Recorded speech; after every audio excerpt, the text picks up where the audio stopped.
Hi, I'm Hannah Locchiato. And I'm Belle Flint, and welcome to Bromfield NOW. First of all, Claire Alexander is here to talk about the inspiration behind the art pieces around the school.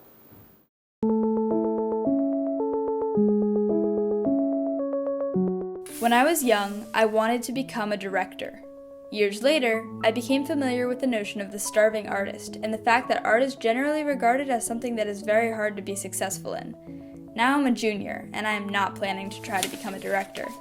However, I've always admired those who do choose to pursue their art until it becomes their profession. High school is the place where artists have to make this choice.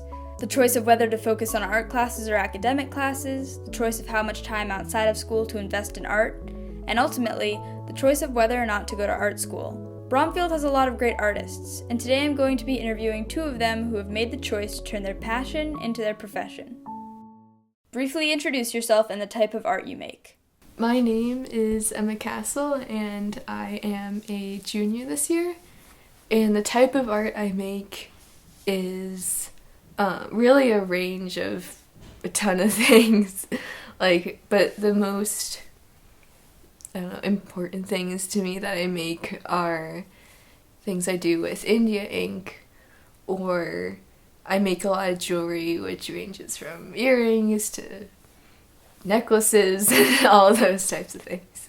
Hi, I'm Hunter Coleman. I am a junior, and I'm a sculptor. So the sculpting is really diverse, but what I enjoy doing is I use water-based clay or oil-based clay, which comes in blocks of clay, and I like to recreate the human form. This is my most recent work. I didn't have a title for it, and I just had somebody come in and I said, "What do you think it should be named?" And they said, "You should name it Phineas." So that's its name. The one challenge that I've yet to overcome is I haven't actually tried to recreate someone that exists. So this is entirely out of my imagination. I just made the basic armature, which is basically the skeleton, and then you layer clay on top of that, and then you add detail. So this has not yet been fired in the kiln yet, so it's still pretty fragile. But once it's fired at around 2,000 degrees Fahrenheit, it'll become really durable. How/why did you choose to plan to become a professional artist? Well, art is something that I've always been passionate about, and I can't imagine myself pursuing something different later in life. Well, I've been sculpting since I was in 3rd grade, and honestly, ever since then, it's just been my dream, and I couldn't really picture myself doing anything else. You're probably familiar with the notion of the starving artist. How do you feel about this stereotype? I do believe that the stereotype of the starving artist exists. Not in everyone, though, because I feel like even though in people who do depict the starving artist can sort of romanticize it and almost want to become that stereotype for the sake of getting attention, that people will see them as this suffering being or whatever who's passionate about something, but no one recognizes it.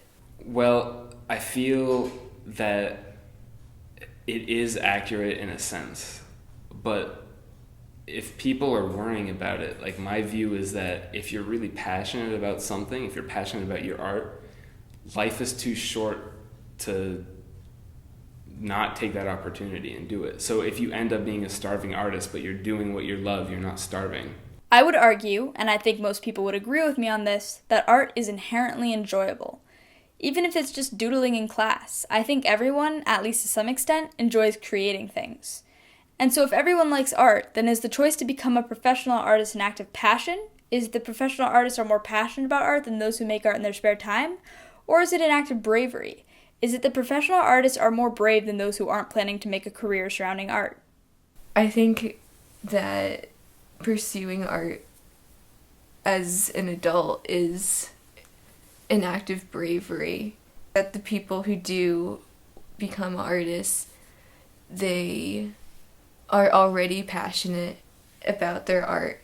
So going into art later in life doesn't require as much bravery if they're already passionate about it. I think it's an act of passion. Like I mentioned, like if you really like doing something, there's no reason not to do it for fear that, oh, I won't make enough money in life, because it'll be so worth it if you do what you enjoy.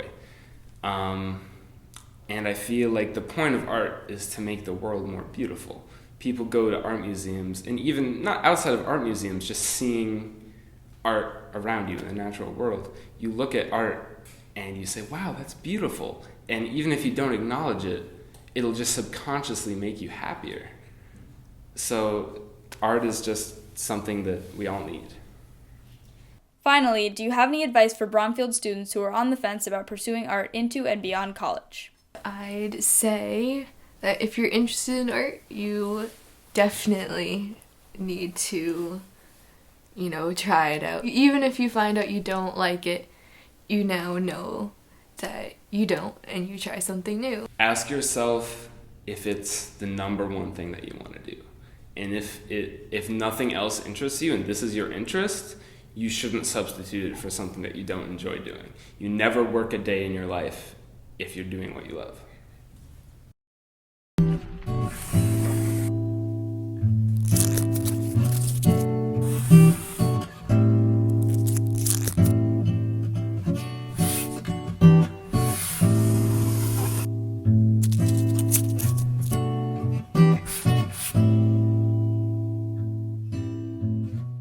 Today we have an interview from Ian Rowett with TV Productions' own Nick Steele about cross country. He ran across the track and straight into our hearts. Hello and welcome to 5 Minutes. I'm your host, Ian Rowett. Today we have a special guest, Nick Steele, who's really good at running in circles. So Nick, how long have you been running for? Well, started running on the team in 7th grade, but I've been doing a few races since I was in the 4th grade. Didn't really take it seriously till freshman year, but yeah. I hear you there. So, where do you run? Fast. Okay. So, do you plan to run in college? I do. I've been recruited by a lot of programs, in considering 5 Division I programs, so I took official visits there, like 4 of them, and I visited Villanova, Cornell, New Hampshire, Massachusetts, and Vermont, so we'll see what the decision is eventually. It's very impressive. I actually got a recruitment letter from Nichols College myself. Oh, yeah. Actually, congratulations. So, I see you're, along with cross country, I see you're especially good at running in tight red circles. So, You mean a track? yes, that's what they're called. Okay, Especially when okay. there's hurdles and water hazards in the track as well. So, tell us a bit about this event. Okay, so this is the steeplechase, and you run either 2 or 3 kilometers depending on the race. It's 2K in high school most of the times, 3K in college. But so you have 4 barriers per lap, which are hurdles 3 feet off the ground. You can step on them, but if you trip them, you're going to fall face first into the track. And then there's a 5th one, which has a water pit. It's pretty deep, and but it slopes out onto the track, so everybody just hopes that people fall in the water. Wow, sounds like a lot of fun. Oh yeah, it is. So I hope you have good endeavors in your upcoming track and cross country events. All right, So, thank you. Thank you. I'm Ian Rowett, signing off. And now Nick goes from interviewee to interviewer when he visits the slopes with the Bromfield ski team. I am here with Cam Matalone. He is a member of the Bromfield ski team. They have a co-op with North Middlesex. So, Cam, can you tell me about the co-op program and how it works? Yes, I can. The Bromfield ski team is joined with the North Middlesex Regional High School ski team. We've had 4 people from North Middlesex join our team, and it's very interesting. Okay, so you only have 4 right now? Yeah, currently we have 4 people, and then they meet us at Wachusett to practice and at Westford to race at Neshoba Valley.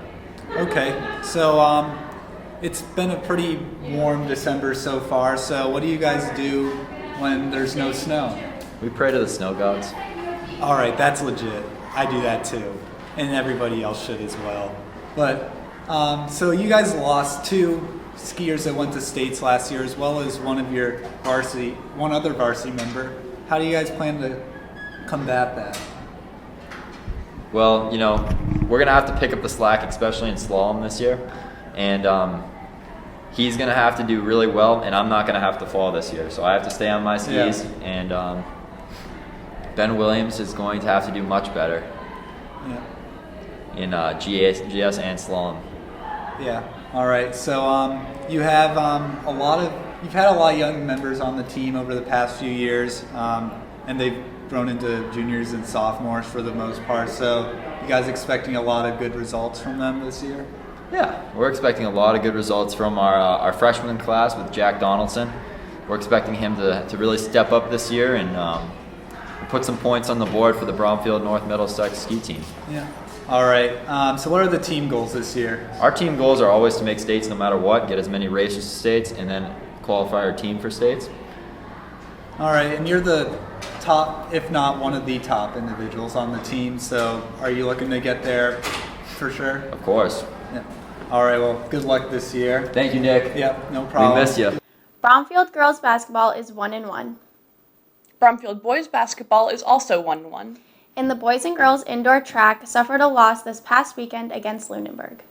They save our lives. They leave class early, and they're bringing back navy polo shirts. They're the Bromfield EMTs. Reporters Toss Brown and Missy Sturts are here to bring America's most pressing questions right to the source. Hi, I'm Missy Sturts, and I'm here with Luca Vasili, an EMT here at Bromfield.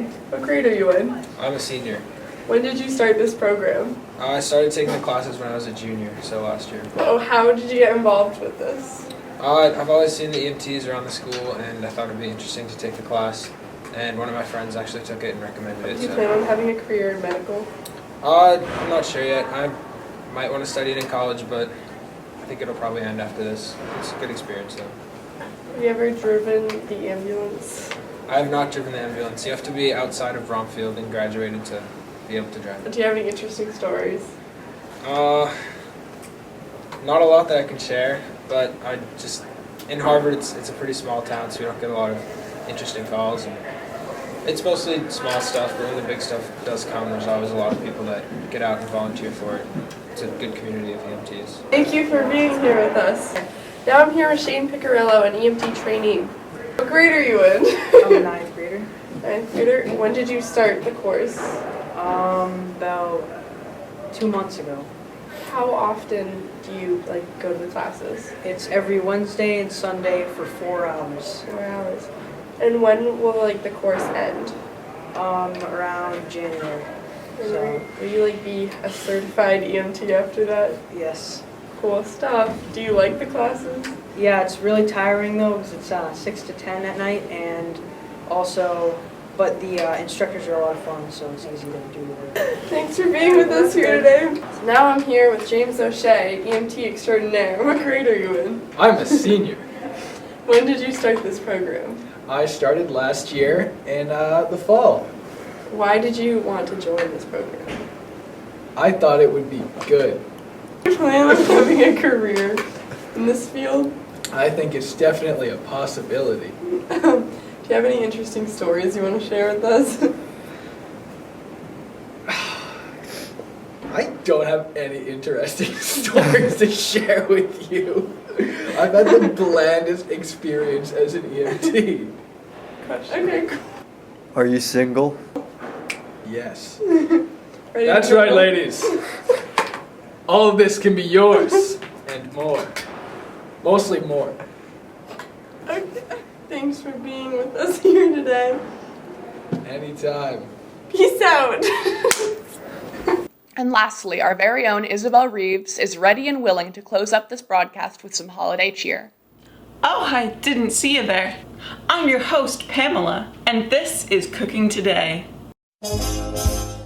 Today we're going to be making holiday houses for those upcoming special days, but first let's check how our gingerbread is doing. Oh, the coloring is just beautiful.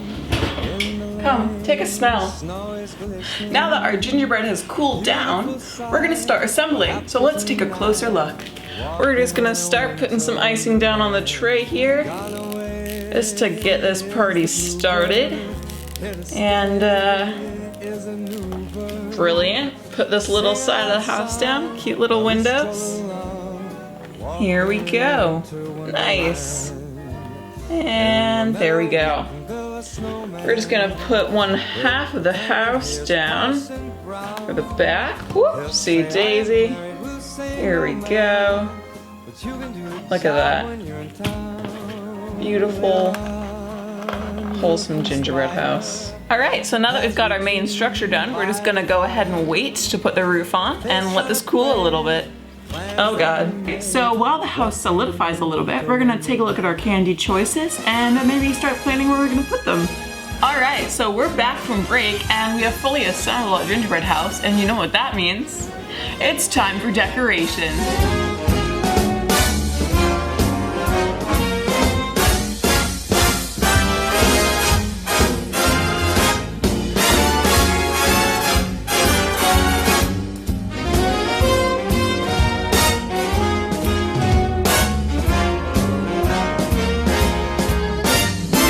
In the meadow we can build a snowman. Welcome back. I've just finished making our gingerbread house. I hope you have too. I had a wonderful time this afternoon decorating with you. Have a happy holidays, and now we're gonna segue into a nice little tour of the house to the musical stylings of Michael Bublé, the band that only comes out at the holidays. Thank you and goodbye. By the fire, the face unafraid, the plans that we made, walking in a winter wonderland, walking in a winter wonderland, walking in a winter wonderland.